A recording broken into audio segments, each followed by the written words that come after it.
तुम्ही हा जो खाली फोटोग्राफी वजा व्हिडिओ बघताय, हा तुंगाजवळ जो बॅड पॅच आहे त्या अचानक नॅशनल हायवेवरून बॅड पॅचवर गाड्या एकदम फास्ट म्हणजे अशा उतरतात आणि अपघात होतात.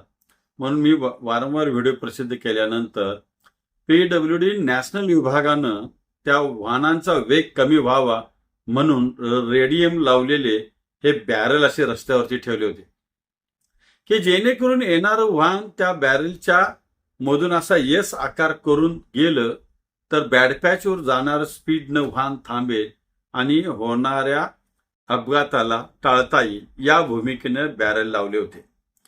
पण आता मला नागरिकांनी याची फोटोग्राफी पाठवली की ह्या बॅरलमध्ये साधी माती सुद्धा भरलेली नाहीये. ते बॅरल एकतर फायबरचे आहे आणि वाऱ्याच्या लोटानं ते बॅरलच अस्ताव्यस्त पडलेले.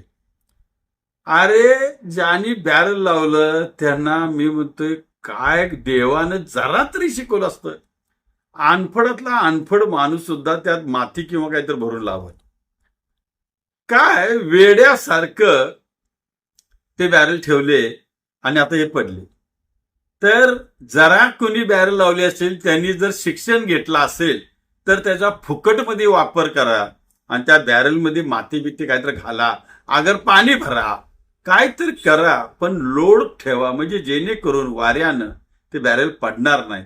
अन्यथा हे बॅरल कोणतरी उचलून घेऊन जाते आणि पुन्हा अपघात झाल्यानंतर तुम्ही सुधराल. तर जरा बदला, जरा शहाणं व्हा, एवढीच विनंती आहे. धन्यवाद.